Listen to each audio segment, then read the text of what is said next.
RT dan RW itu tulang punggung daripada BPD dan LPM.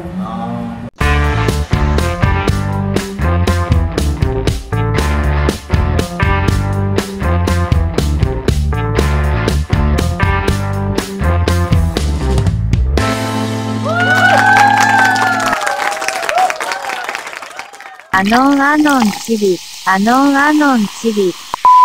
Assalamualaikum warahmatullahi wabarakatuh.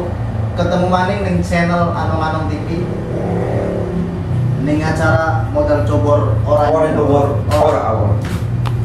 Segin lagi rame tentang masalah bantuan sing pemerintah.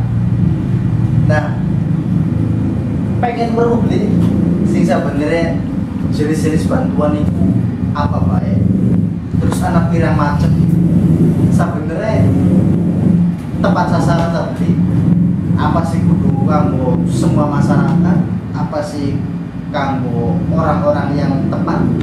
Dan oleh karena itu mari kita sama-sama dibahas bersama Mas Tidak.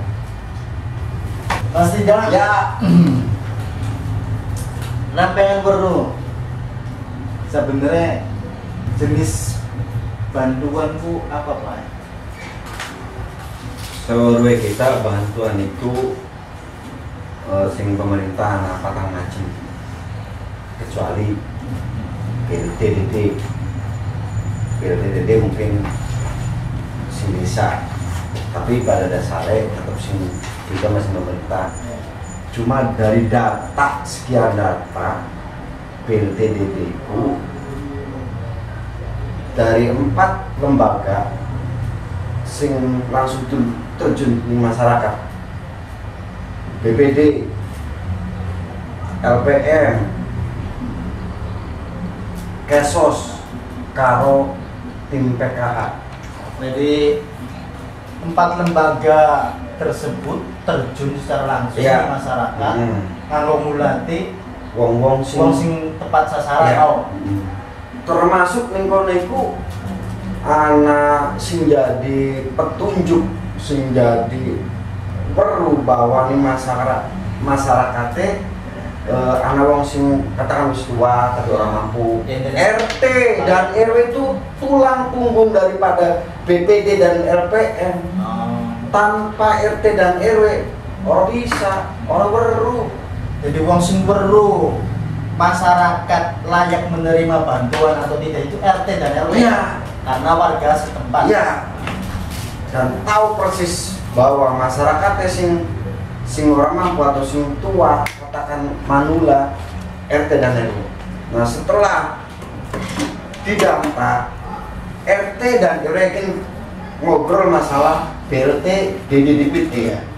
Setelah RT dan RW ditunjuk ke warganya kita sing kurang mampu, menurut sampean priwe. Setelah didata, setelah disensor segala macam, oh ya benar, baru masuk kategori penerima. Itu juga belum pasti karena nanti ada verifikasi lagi. Itu verifikasi gini anu kepriwe dan seterusnya.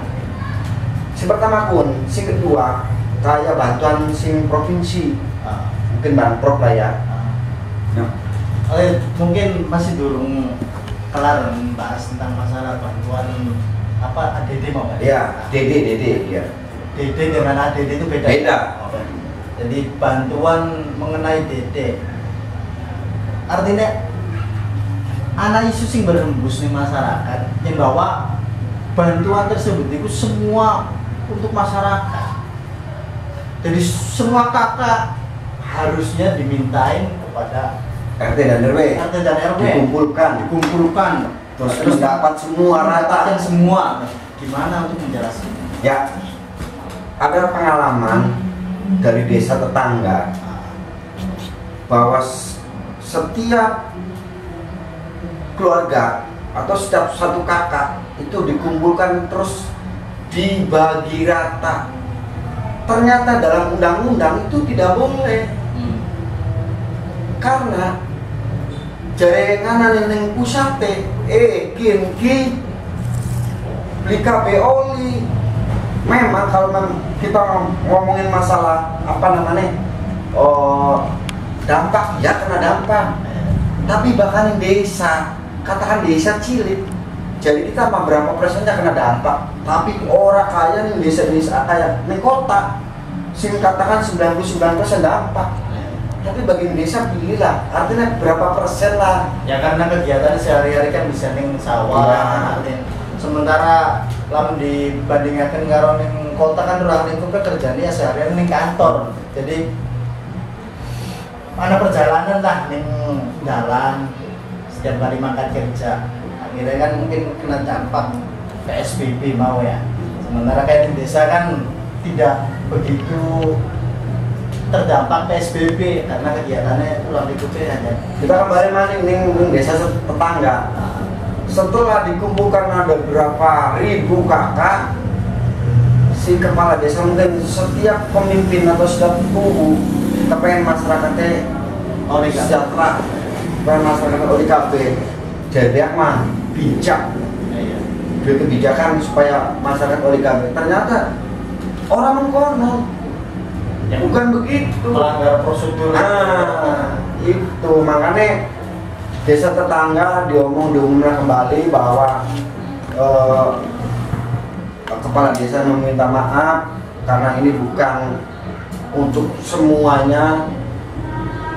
Karena kalau misalnya dibagi dalam satu desa ada berapa ribu, terus dikumpulkan uangnya cuma mendapat satu kakak itu adalah 70.000, sedangkan wajib menerima untuk bantuan itu adalah 600.000 dikali 3, berarti ya yang satu kakak mendapat 1.800.000 rupiah dikali sekian ratus orang, jumlahnya tahu lah. Ngonon. Jadi kita ngomongin masalah BLT DD. Terus di samping pun kayak banprop itu biasanya kayak sembako, terus mie, gula dan seterusnya, terus uang 150.000. Nah untuk data, desa cuma mendapatkan data sesuai apa yang ditentukan oleh pihak provinsi. Setiap desa itu sama nggak? Sama Angkanya yang mendapatkan bantuan tersebut sama, angkanya sama, cuma nilai dari kuantitasnya beda-beda. Misalnya katakan desa si A karena penduduknya banyak mendapat sekian kakak. Oh, berarti yang menentukan itu penduduknya gitu ya? Kalau misalkan lebih banyak penduduknya maka akan ya banyak. Tapi itu juga kurang pasti mulia. Poma desa nerima data apa sing bantuan tersebut digulirkan. Ini sesuai dari aturan pusat. Iya. Terus yang ketiga itu bantuan sing kabupaten. Pada baik datane sing kana desa cuma nerima data nama-nama si penerima. Nah bisa dipisah, misalnya si A oli terus tiba-tiba digeser si B, itu tidak bisa itu karena sudah diinput ya nama tersebut kecuali dalam keadaan meninggal, pindah misalnya Simone Lombang berapa tahun yang lalu pindah nih Ndila, desa Ndila Mengkono. Terus selainnya bantuan kabupaten kayak termasuk bantuan BPNT, bantuan pangan non tunai. Nah, ya kayak model sembako itu pada baik sih. Tujuannya mau karena kayak BPNT itu kan singkat pengen nggak anak, cuma pas lagi pandemi kayak mengenen digencarkan karena mungkin masyarakat paling pada karo PKH ya sama. PKH sudah berapa tahun yang lalu mendapat. Nah memang akeh masyarakat sini pada ngomong bahwa kita kenapa orolin bantuan pandemi ini, bantuan COVID, karena salah satunya adalah sudah mendapat beras enduk, beras enduk. Jadi intinya masyarakat yang sudah mendapatkan bantuan dari program PKH maka tidak akan mendapatkan bantuan dari program BLT. Ya. Dan orang yang sudah mendapatkan bantuan dari BLT maka tidak akan mendapatkan bantuan dari PKH atau Rasduk atau COVID dan seterusnya. Jadi intinya masyarakat tersebut dipilih kalau misalkan sudah mendapatkan di antara salah satu program maka tidak akan mendapatkan program yang lain. Ya, betul. Jadi tidak bisa double gitu ya. Ya. Nah, di antara program-program bantuan tersebut Mas Tidak masih anak bisnis dokter.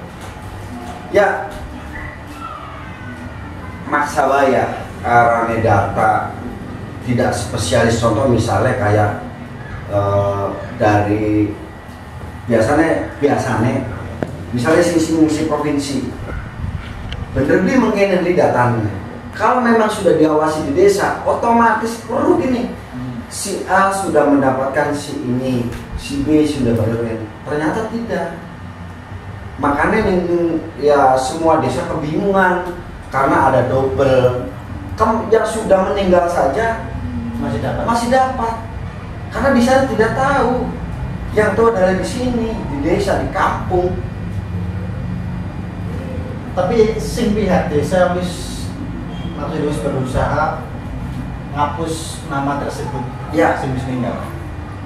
Nama tersebut diganti biasanya karo anak-anaknya atau karo contoh misalnya mana lakinya mati Iya. diganti ning bokeh atau ning ibu ning kabine. Nah, siapa bae lakabe ning anaknya biasanya ngono diturunkan. Cuma kadang-kadang manusiawi ya, sing pusate ya masih durung ngedilit nama tersebut. Iya. Jadi Cuma kadang-kadang dari desa juga mengusulkan bahwa orang ini adalah sudah meninggal semua, dikirim datanya ke sana. Ternyata setahun kemudian dia muncul lagi. Nah itu yang jadi yang jadi kendala di desa. Kenapa tumpang tindih? Kenapa acak-acakan data? jadi gitu Bro ya. Intinya setidaknya Anda juga harus tahu mengenai program-program tersebut. Jadi Anda jangan hanya bisa menyalahkan atau mengklaim sepihak bahwa seharusnya program-program tersebut disamaratakan karena kita semua terdampak. Tapi itu tidak berlaku. Karena tadi yang sudah diceritakan oleh Mas Tidak, ada salah satu desa yang mengambil keputusan tersebut akhirnya salah. Karena Pak tidak sesuai dengan kriteria atau prosedur yang berlaku. Ya wis, sampai bae obrolannya kanggo dinaken bor. Jadi mangga mungkin cobor-cobor mania bisa menyimpulkan sendiri tentang mau bantuan utarakan Mas Tidak mengenai bantuan PSBB dan juga PSBB. Oke, Mas Tidak? siap. Wes ditutup. Tutup. Ajak adik-adik, wis pokoknya si pandang terus ngobrolannya. Wassalamualaikum warahmatullahi taala wabarakatuh.